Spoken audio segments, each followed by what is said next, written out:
Good evening, everyone. Calling the this evening's meeting to order. And first order of business is the National Anthem. Ask you to please stand.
Thank you. And thank you to all the viewing audience that we have out there. And if you're listening in tonight, you must really be keen on the meeting because the weather is beautiful out there. So we have a closed meeting report, and I'm going to pass it over to Mr. Ogier, our clerk, to present that. Thank you, Mr. Deputy Mayor. I can report that council did meet in closed session earlier this evening. Number one, council met as permitted under section 239(2)E of the Municipal Act, in which council received information and gave direction with respect to two litigation or proposed litigation matters. And secondly, council met and discussed in closed session as permitted by section 239(2)C of the Municipal Act. And accordingly, council received information and discussed and provided direction in regards to two proposed land matters affecting the town. And that's the extent of my closed meeting report this evening, Mr. Deputy Mayor. And I just further want to say that Mayor Larry Snively gives his regrets for this evening. And I will be chairing the meeting, obviously, as you can see. And now I will move on to declarations of conflict of interest. Is there any this evening? And I do not see anybody shaking their head yes, so we'll move on. If you find yourself in conflict of interest at any point in time further in the meeting, just please advise us. I need the adoption of the published agenda for the regular council meeting. Moved by Councillor Bondi, supported by Councillor Bowman. All in favor? That's carried. Thank you. I need adoption of the minutes from the regular council meeting of May the 3rd, 2020. Moved by Councillor Vanderdolen and supported by Councillor Bjorkman. All in favor? That's carried. Thank you. Our first public presentation this evening and our only public presentation is from the Office of the Integrity Commissioner. Welcome, Mr. Robert Swayze, to our meeting. And at this point in time, I think we all know the report that you're presenting this evening, so I'll pass it to you. And please present your findings. Thank you, Mr. Deputy Mayor. Could everyone hear me all right? I guess you do. Good evening, Mr. Deputy Mayor and members of council. I'm going to be brief. My report really speaks for itself. As it indicates, I received more complaints than ever in my 13 years as an integrity commissioner, 80 at least, and I received some letters of support, less than 10, although the respondent sent me something like 50 letters of support that he had. Most of the letters of support said that Councillor Vanderdolen is not a racist. And in this report, I'm not calling him a racist, but he is an elected official and should be a leader in his community. Anyone who reads a newspaper or watches TV knows of the hate crimes that have been experienced in the US and in Canada, coming from statements mainly by Donald Trump, but from other people, Chinese flu, etc. The code of conduct for the town of Essex prohibits speaking in a manner which is discriminatory based on a person's race or place of origin.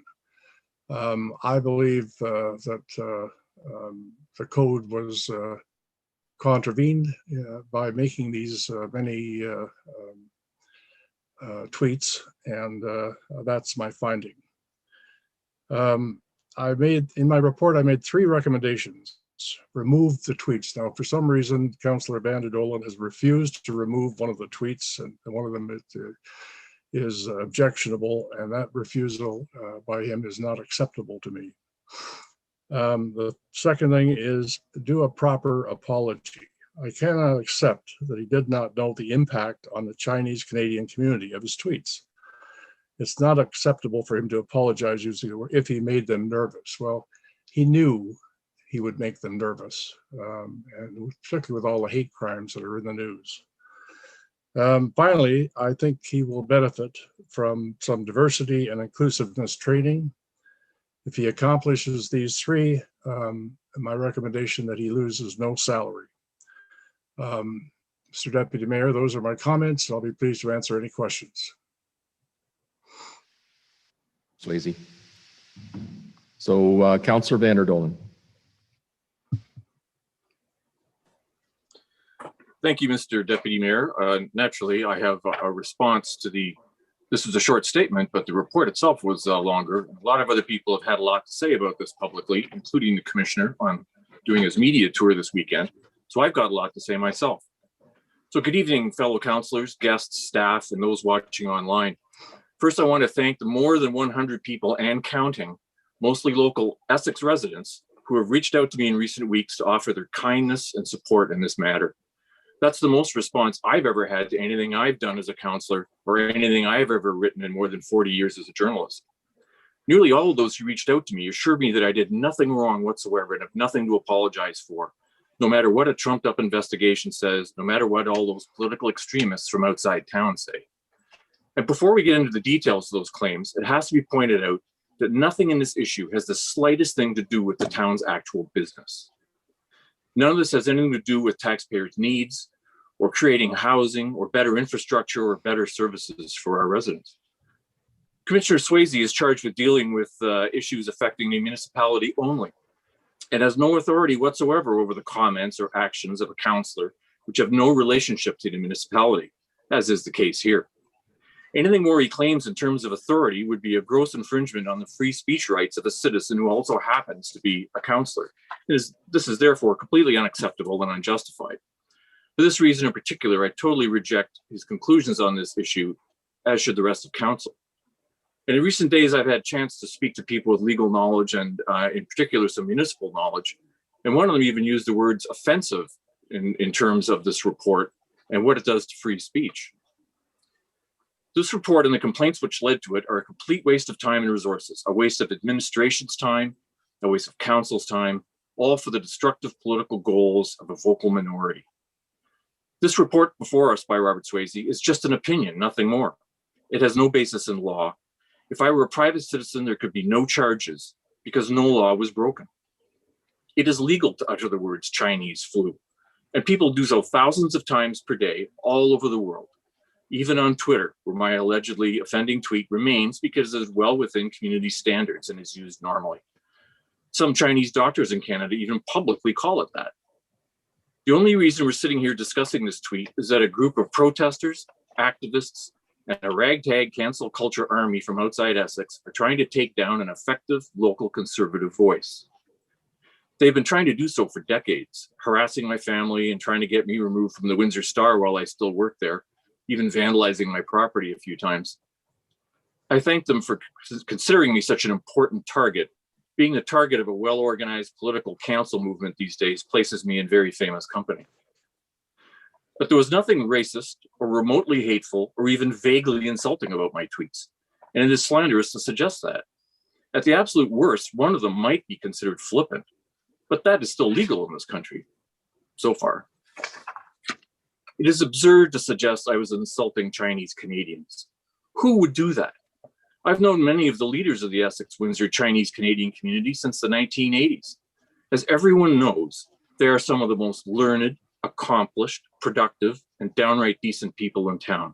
Who the heck would want to insult them? Certainly not me, and I didn't. And I have apologized to them very publicly on radio, television, and in 3 newspapers. But for 2 centuries, we have spoken in English about pandemics in terms of where they start.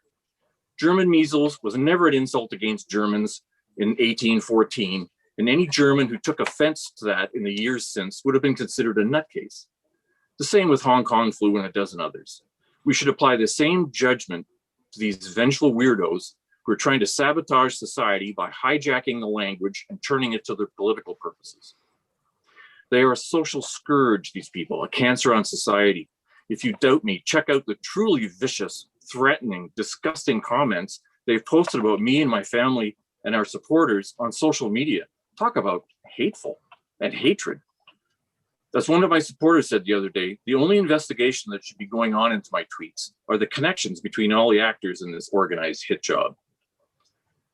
The report before you doesn't do that, but it is a bit shocking in its bureaucratic overreach.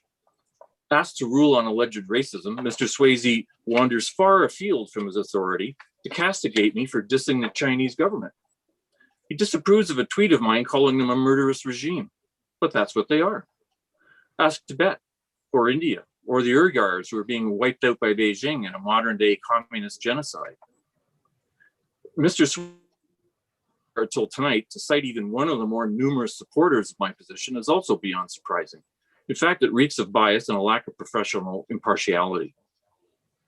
In comments to the media, Mr. Swayze also suggests, incredibly, that I shouldn't be allowed to use the words also used by Donald Trump. It is none of Mr. Swayze's business what words I share with Mr. Trump or what I think of the rulers of China, and it is not the business of the town of Essex. Excuse me.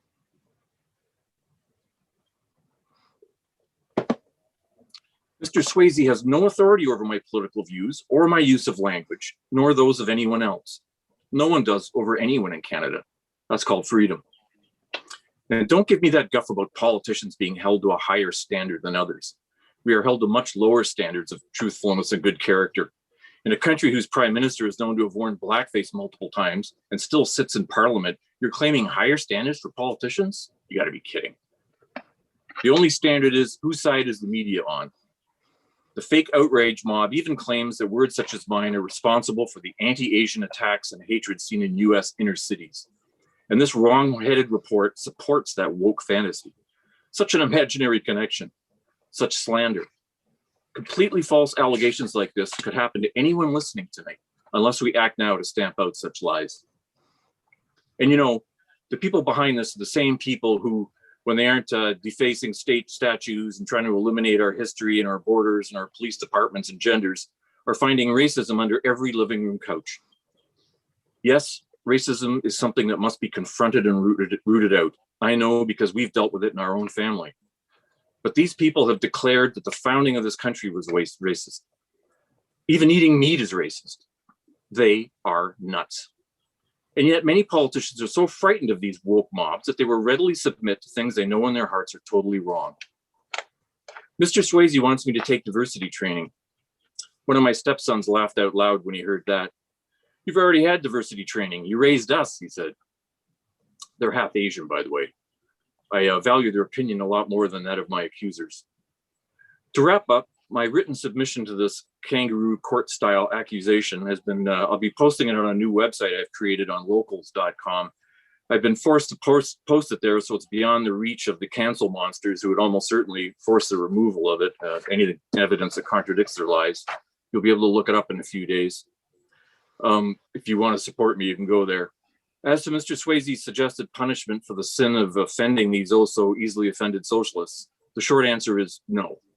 I would be letting down far too many residents of Ward 3 and the rest of the people of the town of Essex if I submit to this giant lie in any way.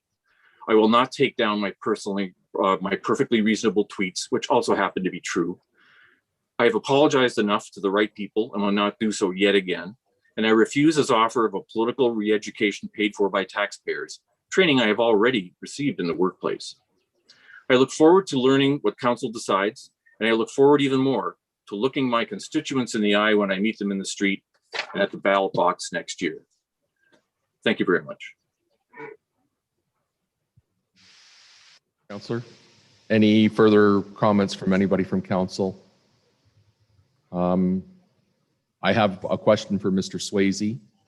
The recommendations that you have, you have 3 different recommendations, and I'm taking it and I just want to clarify that council can move on all 3 recommendations or just one if we wanted to. The other question that I have for you is right now you're saying that there's 3 recommendations. If Councillor Vanderdolen doesn't want to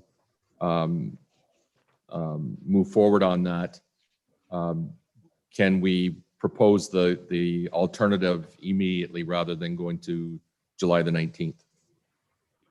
Yes, Mr. Deputy Mayor, my power is limited to recommending to council.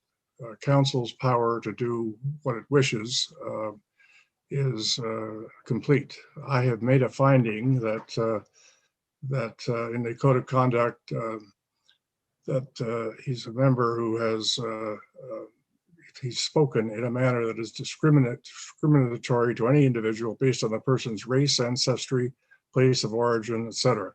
So I found a breach of the code of conduct. Council can either take my recommendation, increase it, decrease it, whatever it wants to do. I was looking for, thank you. So based on what you've heard this evening and you've read the report, Councillor Bondi. Thank you, Deputy Mayor. I would like to move support of the recommendations from the Integrity Commissioner, please. And I would like to speak to them if we get a seconder.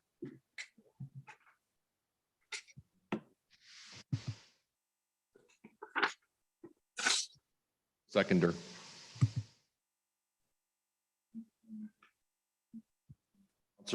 Councillor Bjorkman seconds. And Councillor Bondi, you wanted to speak to it. Thank you. I actually don't know where to start because I don't have a prepared speech like Councillor Vanderdolen. It was interesting to listen to, nonetheless. I don't believe what has happened is a political hit. I don't believe what has happened is part of the cancel culture. I believe the councillor made a mistake in a tweet. And I think one of the biggest mistakes is the lack of an apology, a sincere apology to rectify the situation. And then at that point, that's when council got a lot of emails. And so Councillor Vanderdolen, we can say that this has nothing to do with town business, but my email box, I got a lot of emails in there about what happened. So we had no choice but to deal with it as a town. Something that we need to make clear too is that town council didn't put in a complaint. This was a resident-driven complaint, and the Integrity Commissioner did his job looking at it. He looked at the emails, and with everything you're saying, Councillor, it feels like you didn't read the emails from the people that wrote to our council. Because you may say that you're not racist, and that's fine. I'm not saying you're racist, but people are hurt. in our community and in our region. And I'm a counselor. I've worked really hard. I can only speak for myself. I've worked really hard on making Essex a place that everybody feels acceptable, that everybody has coats on their back, and that everybody has food. And now I've been working and talking to people, and I've been told that people in other parts of our region, like Windsor, don't want to come and shop in our municipality. So you can say it has nothing to do with the town of Essex, but I've been told that the reputation of our town has suffered because of this.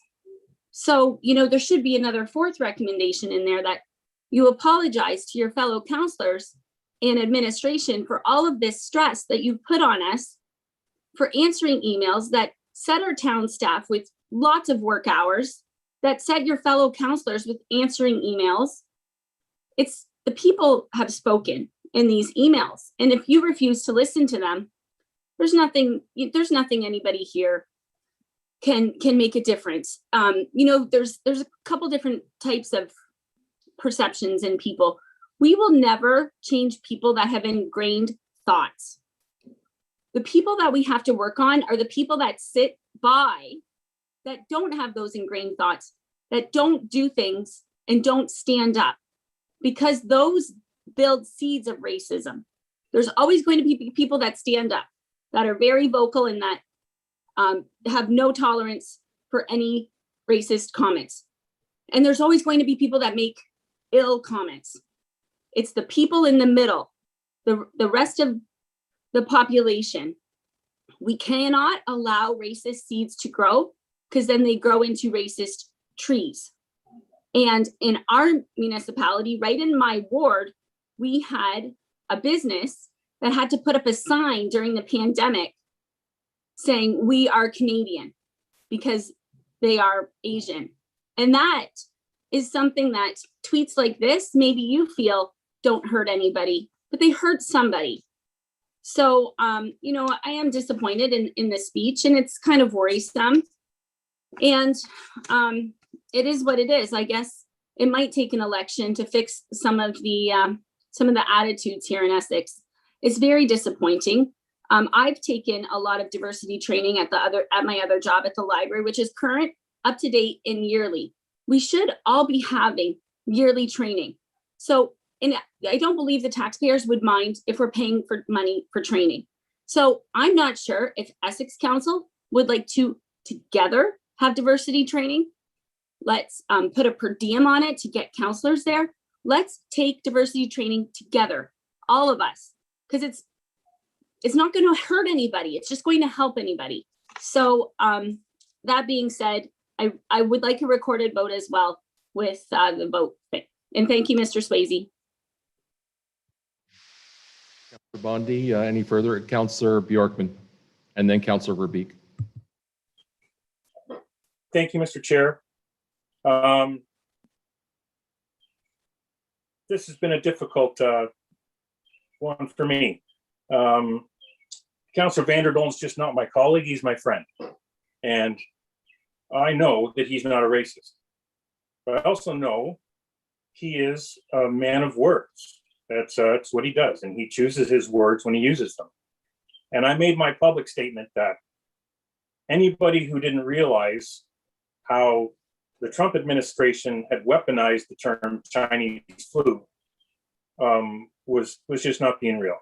And so in my opinion, at this time, that this was a breach of our code of conduct. To use that and leave it out there and allow it to become what this has become. So I'm supporting the Integrity Commissioner's report. And if Councillor Vanderdolen doesn't want to do the first three items, then the penalty of the 60 days pay, I will support that.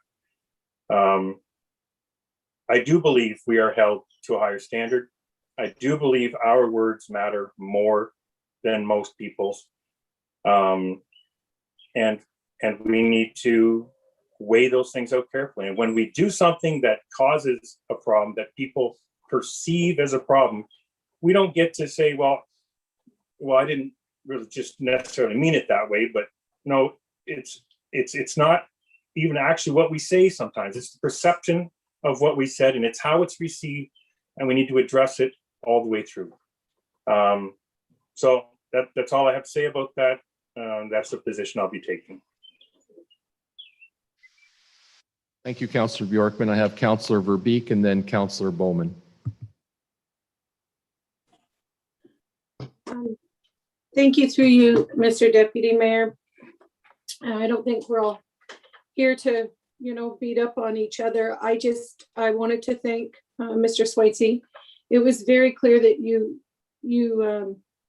really read the letters, you listened to the public outcry, and you understood how people were feeling. My thoughts with your recommendations, they aligned to what I thought was right on. I thought, you could hear the pain of the people in the Asian community, and the real discomfort that people were experiencing from the tweets and then the follow-up of these tweets. And so they asked for simple words. They asked for an apology, and we saw it over and over, and we read it in pained letters, just people asking for an apology, whether the hurt was intent or not. All of these random people weren't making it up. I wanted to thank you. I didn't think I would speak on this, but I noticed that you were very perceptive, and I was kind of relieved when you said that Councillor Vanderdolen had actually made an accusation about organized by outcries by political enemies, and you wrote that you've experienced receiving orchestrated complaints. None of the complaints you received in this case were organized by anyone or anybody. They were sincere, they were diverse, and they were prepared spontaneously in a reaction to statements made by the respondent. And when I read that, I was like, yes, you're not, because the message that this was some political, endeavor to undermine a councillor was just ludicrous when I heard it. And to see that you read through all that made me feel relieved, because all you had to do was read those emails, and the time they started coming in, there was nobody orchestrating anything. Those emails were filling our boxes all weekend, nonstop. As a matter of fact, I probably had 20 letters before I actually knew what was going on and found the tweets. That's it. I just wanted to thank you, because clearly you've got 16 or 13 years, so you were trained for this. But I was having your findings and having not had much experience with integrity commissioners. When I was reading your report, I was actually moved that you recognized the things that were really important, and that was the hurt that's been caused out there. And if it was one person or over 100 asking for an apology, and I think that at the very least, it shouldn't have had to come down to you asking for it in a forceful way, or having it put upon this councillor to apologize when the people that were injured already asked for it. And I like that you recognize I heard within the first week from tons of elected officials went public, from all of our council to all of our neighboring councils, that, by the way, none of them wear the same political colors. None of them.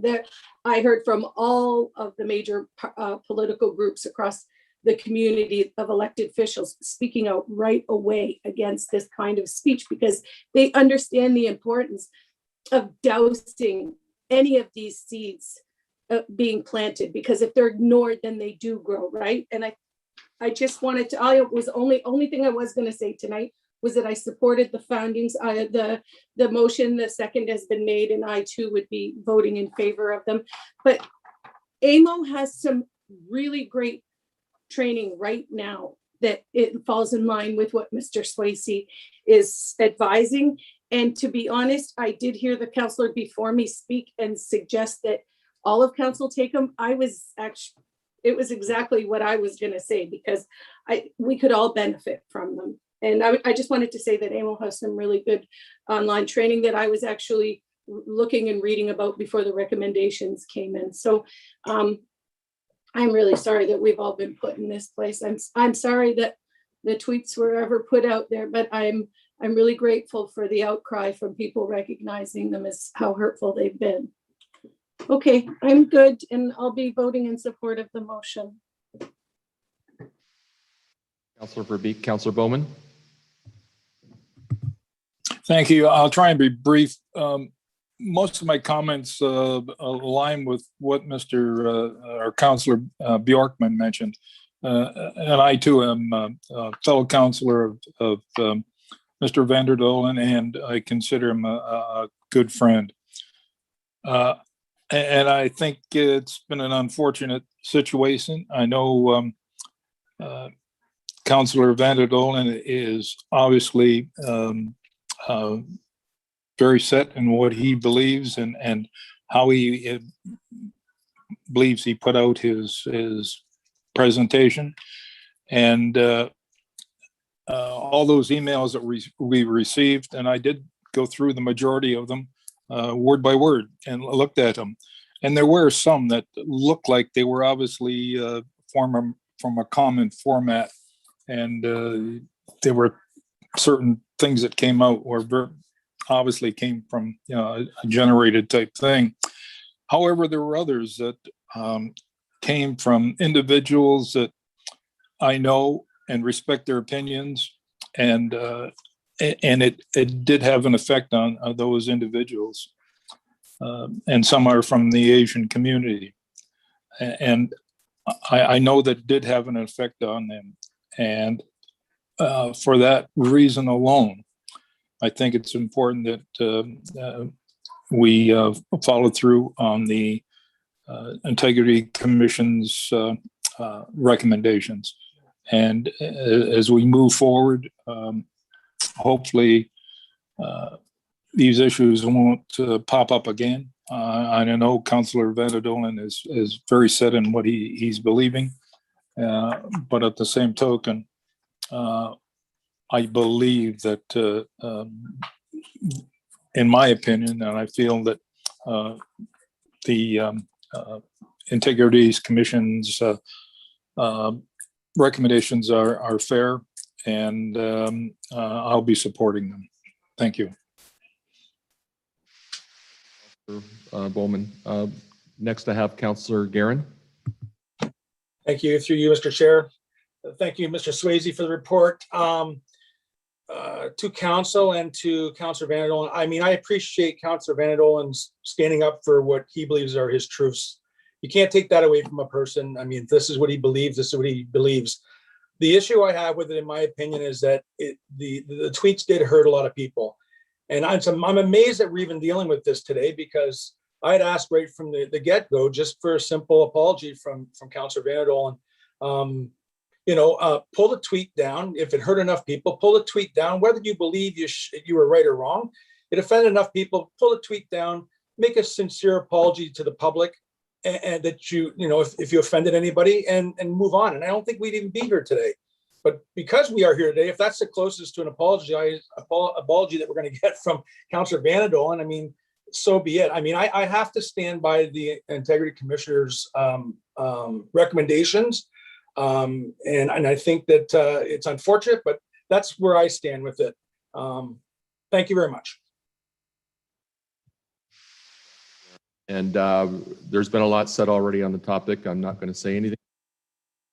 If we've all had a chance to have a comment, and I'm going to ask for the vote at this point in time. So mover and a support and seconder already. And I'm asking all in favor of the recorded vote, Mr. Mayor. Oh, I'm sorry. This is a recorded vote. Forgot. Yeah, I'm recorded gonna pass vote, it over to passing it over to Mr. Auger right now to take the recorded vote. Thank you, Mr. Deputy Mayor.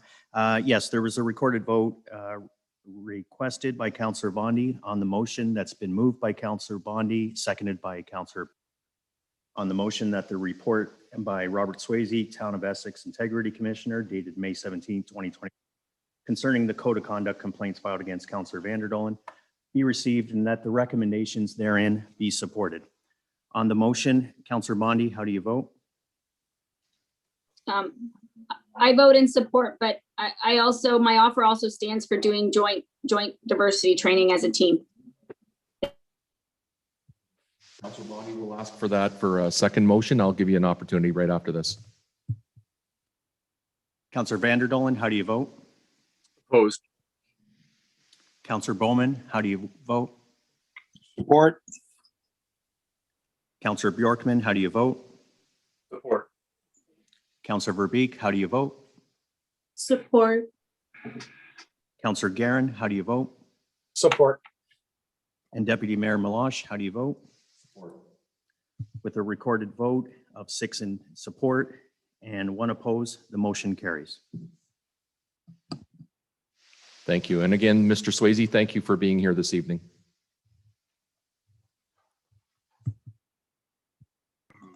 I'll withdraw. You're on mute. Thank Yeah. you. Thank you for being here this evening, Mr. Swayze. And if you want to stay for the rest of the meeting, you're more than welcome. I think I'll move on. It's dinner Okay. time. Take care. So next is unfinished business, and we have none this evening. So we go right into reports from administration. Report 9.1 is Fire and Rescue Services 2021-10. This is in regard to results of the request for proposal, delivery of a custom stock or demo pumper / rescue fire truck. And I believe that we have Chief Arnell here this evening. And I don't know if he wanted to say, no? Okay. Thought I'd seen his name up there. Okay, very good. So what's council's desire on this?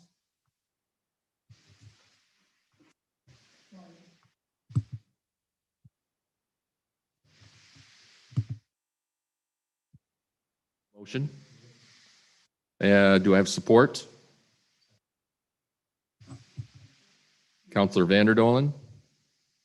Councilor Verbeek, you have a question? No? All in favor of the motion? That's carried. Thank you. Thanks, Mr. Arnell. Next report is 9.2, Parks and Facilities 2021-06. And this is in regard to expansion of the scope for replacement of the rubber floors in 2 dressing rooms and the main hall of the Libro rink at the Essex Center Sports Complex.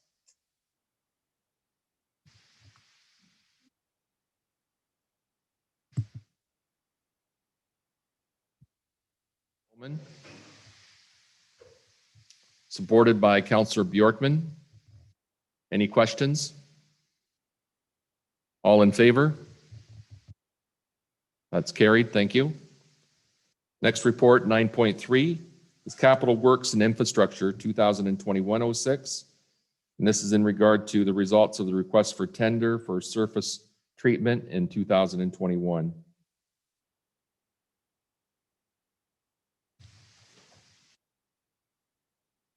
So we're looking for the approval of the additional funding and the request for tender to Shepley Road Maintenance Limited in the amount of $621,103.55. Moved by Councilor Bjorkman, supported by Councilor Verbeek. And Councilor Verbeek, did you have a question as well, or? Okay, I'll ask all in favor. That's carried as well. Report 9.4 is Capital Works and Infrastructure 2021-07. This is in regards to the results of the request for tender for concrete sidewalk construction in 2021.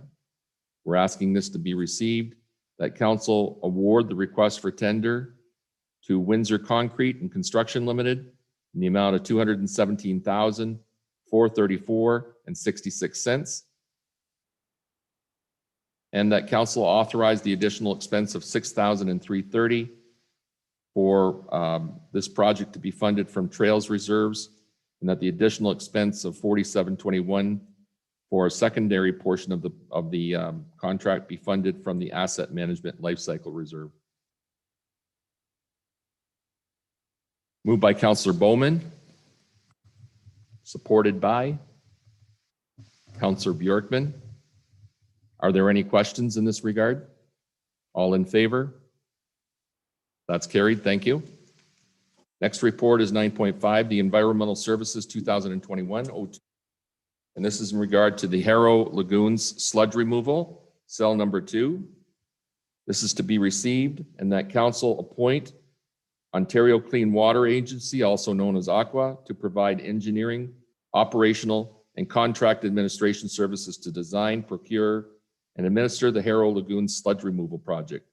This is in the amount of $1 million in accordance with Section 22 of the Town of Essex Procurement Bylaw 1043. Moved by Councillor Vanderdolen, supported by Councillor Bowman. Are there any questions? Councillor Bjorkman. Thank you, Deputy Mayor. If I could just ask Kevin, it's $1 million to clean a lagoon. Could you just tell us a little bit, like, so the residents have an idea, like how often do we do this? How long does this last? Just a little quick background for us. Sure, through you, Mr. Chair. The lagoon has multiple cells. Typically, general rule of thumb for cleaning a lagoon cell is about 20 to 25 years. By our records, this lagoon hasn't been cleaned out in a very long time, likely 40 to 50 years. And that's because of the flows into the lagoon and some of the sludge accumulation within it. So we managed to get quite a bit of life cycle out of this lagoon without having to conduct too much maintenance. The last time we did maintenance of this nature would have been back in the early 2000s, probably 2003, 2004, when we completed some upgrades to the Harrow Lagoon, where we cleaned out cell number 1, which is now cell number 1A and B. So we conducted that work back in 03, 04. So I know it's a considerable amount of money. It's $1 million, but it's something that we look to spend in about every 20 to 25 years.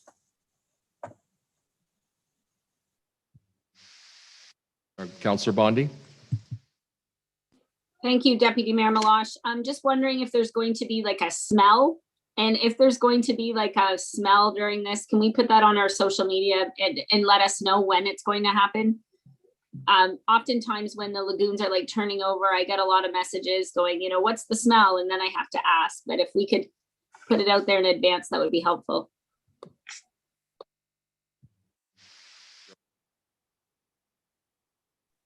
Yeah, through you, Mr. Chair. We'll go through our normal protocol with most of our capital works. Any impacts to residents will be advertised, and impacted residents would be sent a notification, but we can certainly put something on our social media as well. Thank you. And Director Gerard, I also have another question. Does this come from reserves? Was this an anticipated cost? Yeah, through you, Mr. Chair. This has actually been included in the budget for the last couple of years, and we've been kind of holding on to the funds and continuing to monitor them, the lagoons, I should say. And there definitely comes a need to get this done. We've included this work as part of the rate study that was adopted by council recently, and we've also included future additional works as part of that rate study as well. So we have covered this maintenance off as part of the ongoing wastewater rates in the town, or for this ward, I should say. Thank you for that answer. Any further questions? All in favor of the motion? That's carried. Thank you. Next report is 9.6. It's the Economic Development 2021-06 report. This is in regard to building report and development overview for April of 2021. That this be received for council and public information. Moved by Councillor Bjorkman, supported by Councillor Bowman. Any questions on the report?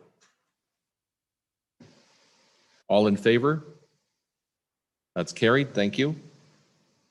Next report is 9.7, Legal and Legislative Services, 2021-07.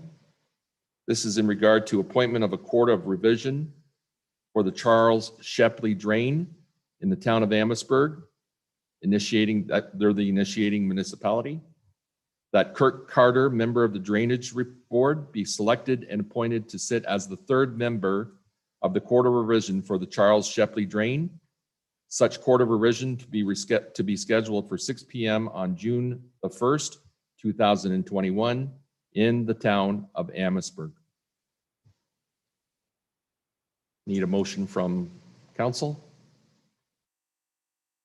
Moved by Councillor Bowman, supported by Councillor Bondi. Are there any questions on this motion? All in favor? That's carried. Thank you.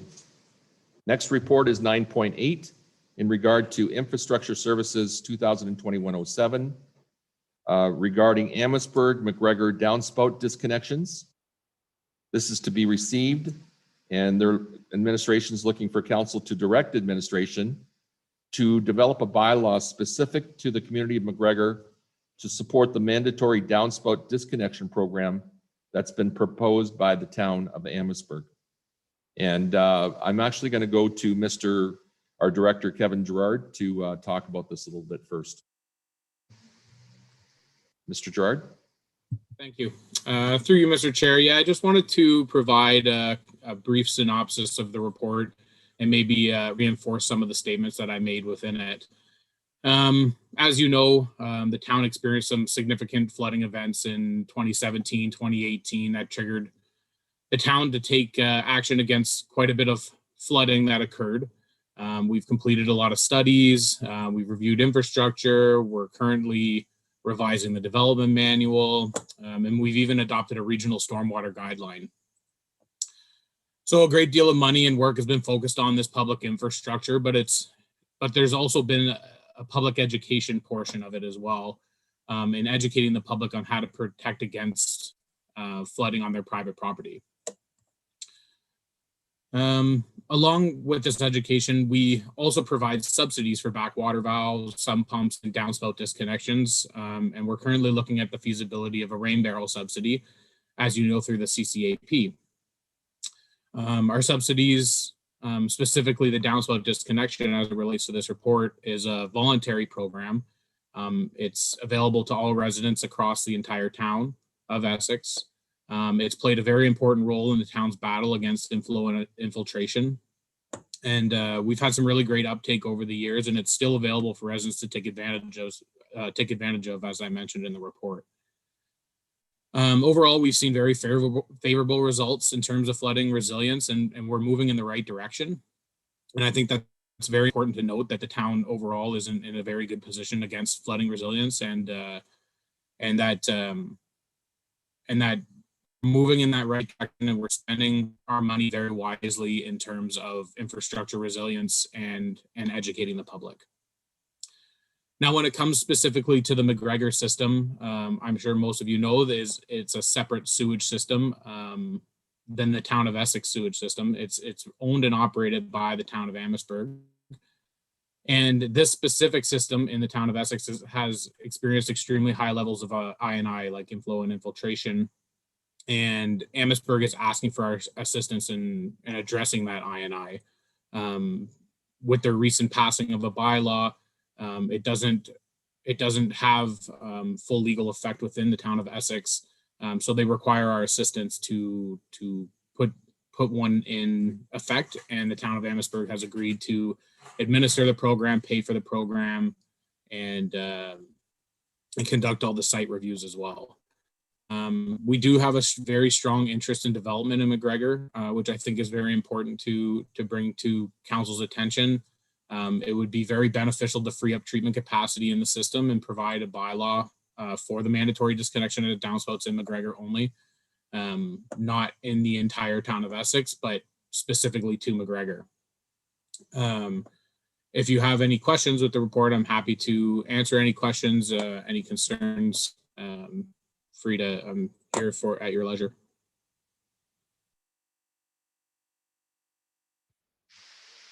From council members. Councillor Vanderdolen. Thank you, Mr. Deputy Mayor. I just want to thank Mr. Gerard for a good report. This is a difficult subject, and I think it's necessary to have a bylaw in this case because there could be real resistance for some reason for people disconnecting, and it can harm the whole block. And in this case, it would hamper our planned new housing in that community. So if we have to do it, we have to do it. But I guess this area, we can't rely any longer on volunteers. Maybe we should advertise a bit more about the benefits of this disconnection and how it could save all of us quite a bit of money. Thanks.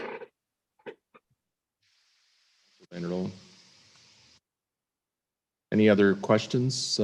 Kim, did you have Councillor Verbeek? Yeah, thank you, Deputy Mayor. Kevin, can this disconnect also work in conjunction with rain barrels when and if this comes into play, or if individuals choose to use rain barrels? Or that's Yeah, for through Kevin. you. Yeah, through you, Mr. Chair.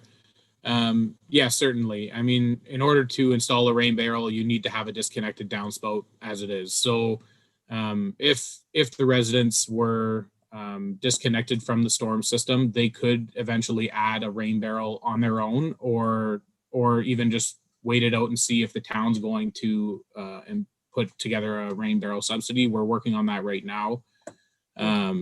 Yeah, but certainly if there's anybody that wanted to hook up a rain barrel, they could do that. And I'm sure that the town of Amherstburg would be happy in coordinating that with the resident if they wanted to take advantage of a rain barrel. Thanks, Mr. Gerard. When I was reading it, I thought, well, I have 3 disconnected, but they all feed into rain barrels. Why can't we suggest that? And then thanks for the clarity. I can't wait till you come forward with a report about them. Yeah, we're excited. We're very excited to bring forward a report. We are working through it. It's a critical piece of our CCAP, and I think we're getting close. We just need to work out some of those details. Thank you, Director Gerard. Councillor Bowman. Just a quick question to Mr. Gerard. I presume the bylaw we're looking at will be identical to the one that Amherstburg has? Yeah, through you, Mr. Chair. We will have to bring the bylaw at a future council meeting for your consideration. Much of the language will be the same. We'll still be providing, the option for review and coordination with the town of Amherstburg. But all those details will be coming as a future bylaw at a future meeting. Thank you. Again, I do have a question as well. I've had a number of calls because Amherstburg actually put a letter out saying that they were into Essex yards, and I think you are aware of this, to disconnect their spouts. So it brought attention to McGregor residents already that something was happening. I've had a couple of calls in the last couple of days. There's some unique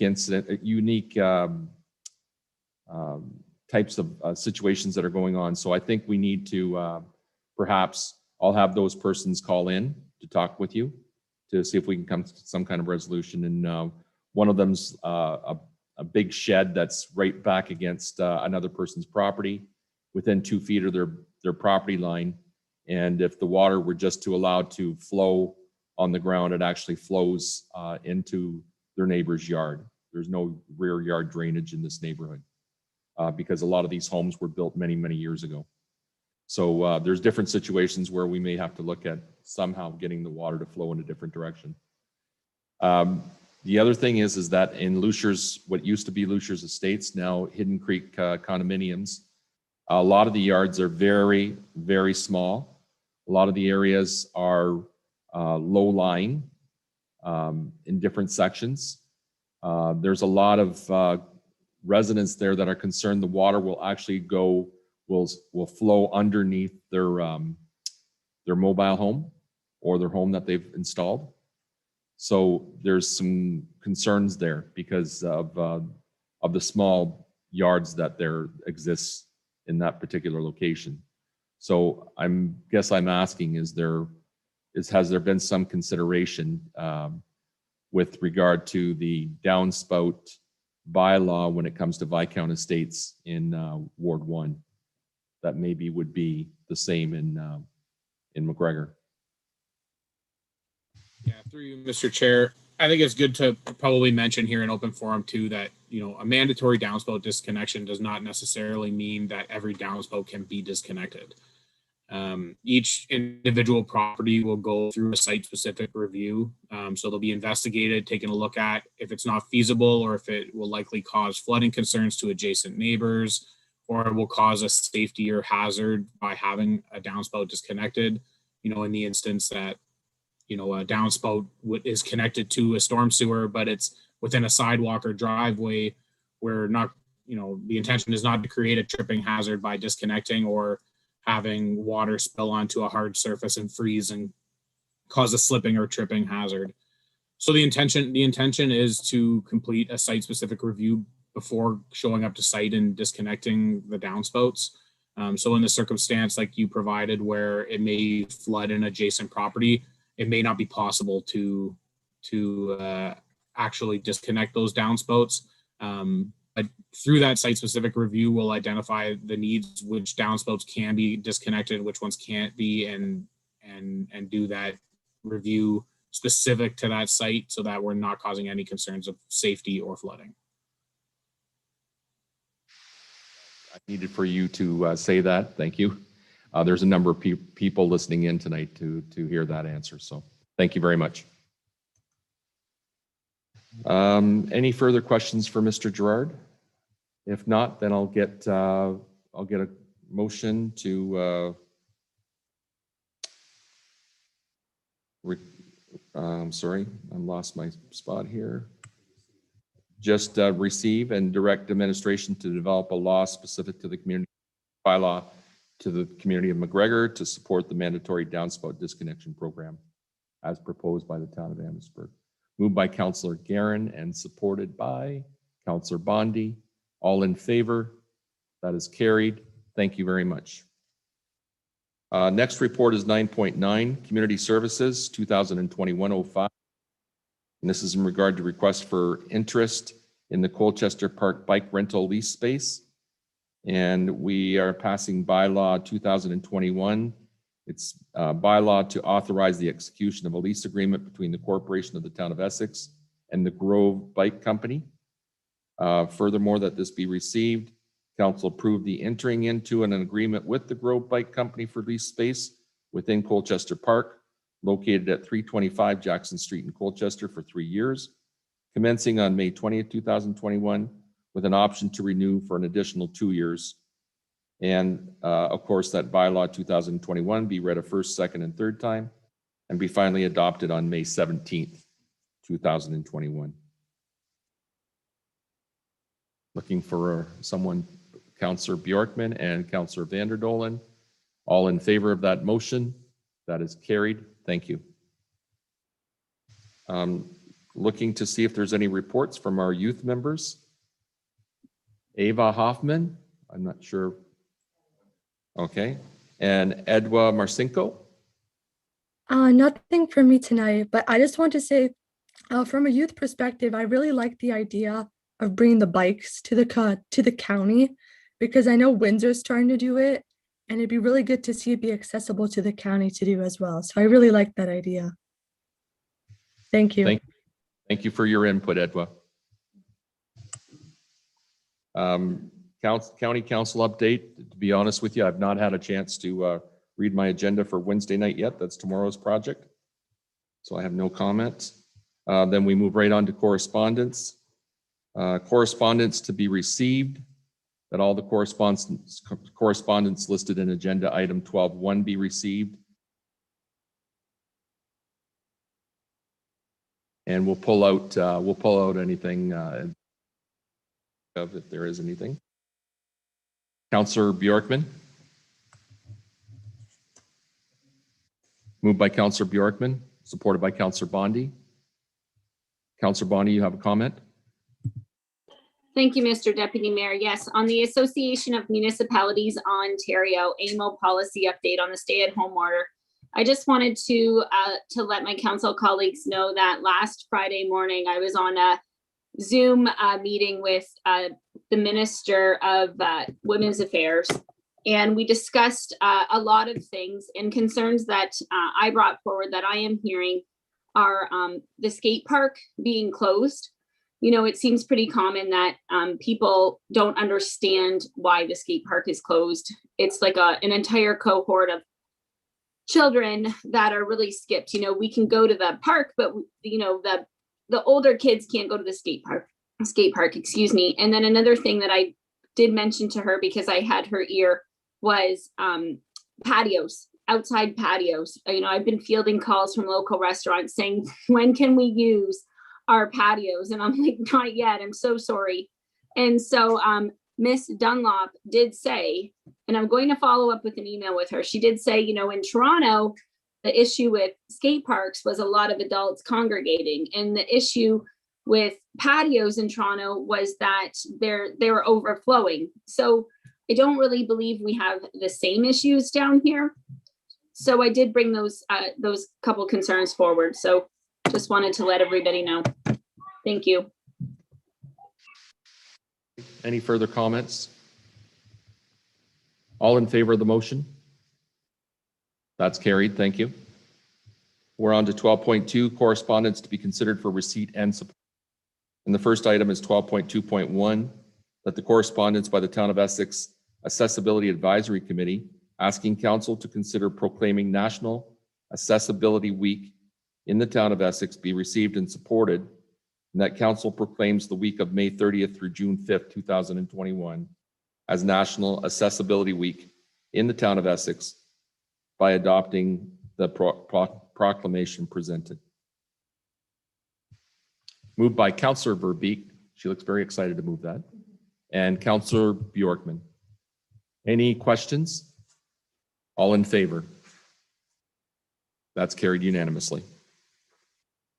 Next is 12.2.2, Ministry for Seniors and Accessibility. And this is in regard to the 2021 Senior of the Year Award request for nominees.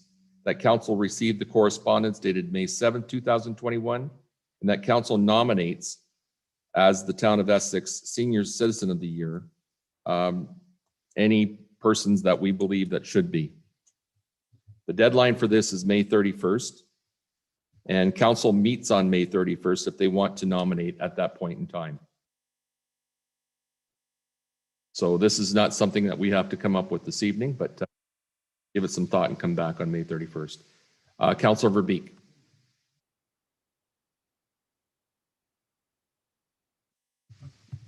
I wonder if we couldn't push this out through our social media a little bit to encourage people to submit names, direct them to the forms on our site, or even post the forms and encourage the community to recognize some seniors for this award. Very good idea, Councillor Verbeek. And Councillor Auger has made a note here, and he's taking that as direction. We do not need to make a motion on that. Any further comments? We'll need a motion to receive the correspondence.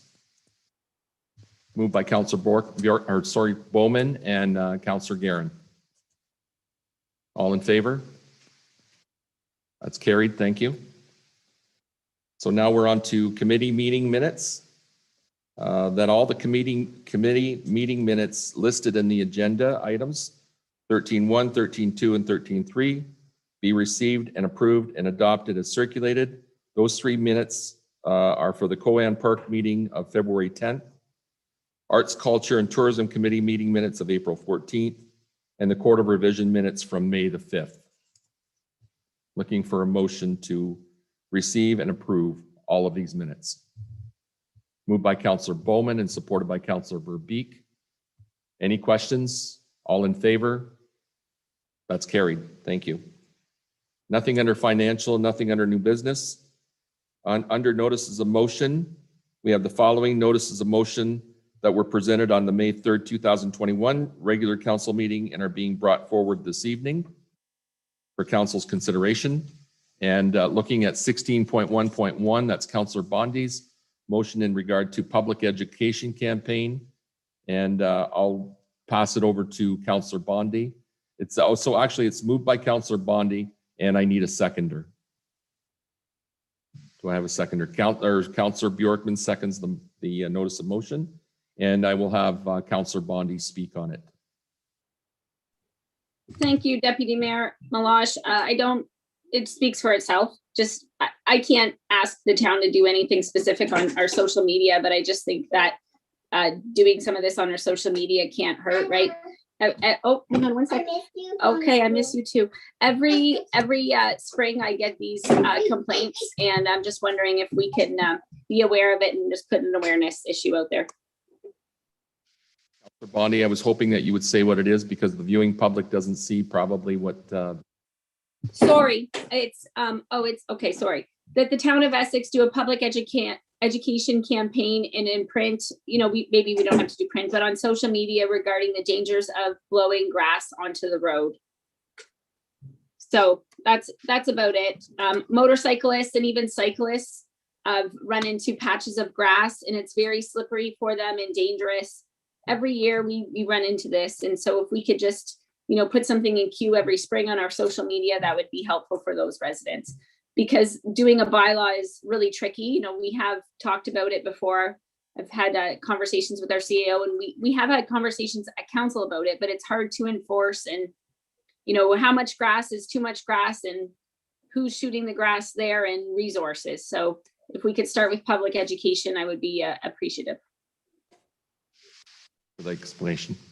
So all in favor of that motion?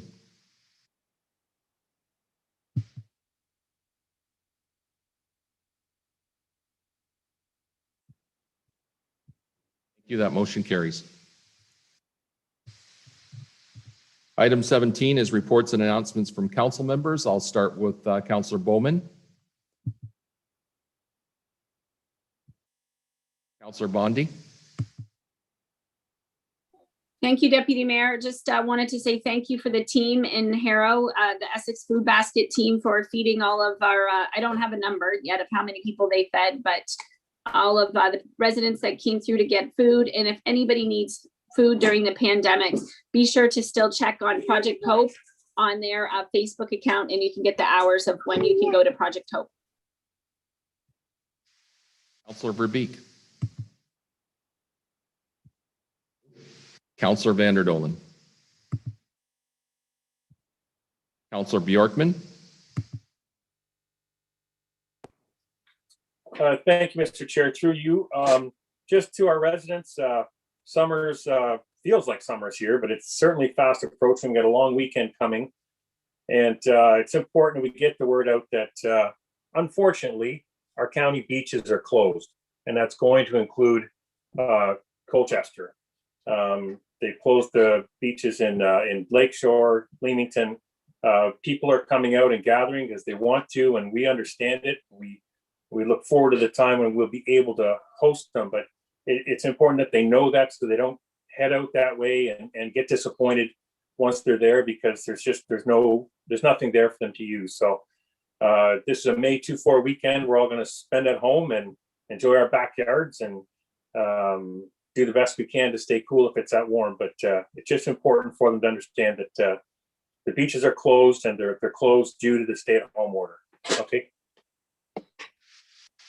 Bjorkman, and I can't emphasize enough that if we have media listening in, that's a very important message to get out. It's important that they get the message before they get there. Thank you. Councillor Guerin? Nothing tonight, thanks. And I was just going to say, we've got the long weekend coming up. Stay home, stay safe, enjoy the nice weather, and soon we'll be out of this shutdown, lockdown, whatever you want to call it, and we'll be able to enjoy some of the amenities that the warm weather brings to us.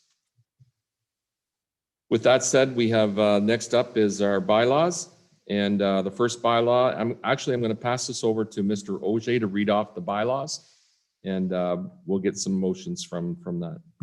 Thank you, Mr. Deputy Mayor. Our first bylaw for third and final reading this evening is bylaw 2019, and that's being a bylaw to confirm the proceedings from the May 3rd, 2021 regular council meeting.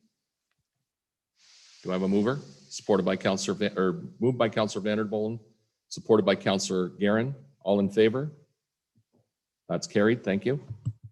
And for 2 readings only this evening, bylaw 2020 being a bylaw to confirm the proceedings of this May 17th, 2021 regular council meeting. Supported by Councillor Verbeek, moved by Councillor Verbeek, supported by Councillor Bjorkman. All in favor? That's carried. Thank you.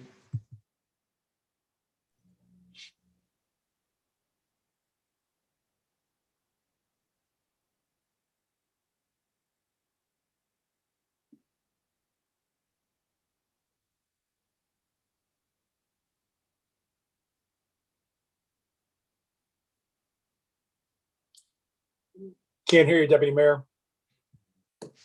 Thank you. So future meetings before we ask for adjournment, Monday, June the 7th at 4:30 till 6, special council meeting in regard to zoning bylaw on County Road 50 West, and also a regular council meeting that starts at 6. With that said, thank you for being here this evening. Thank you to our viewers for listening in. And I need a motion to adjourn. Moved by Councillor Verbeek, supported by Councillor Bondi. All in favor? That's carried unanimously. Thank you for being here tonight. Have a good weekend.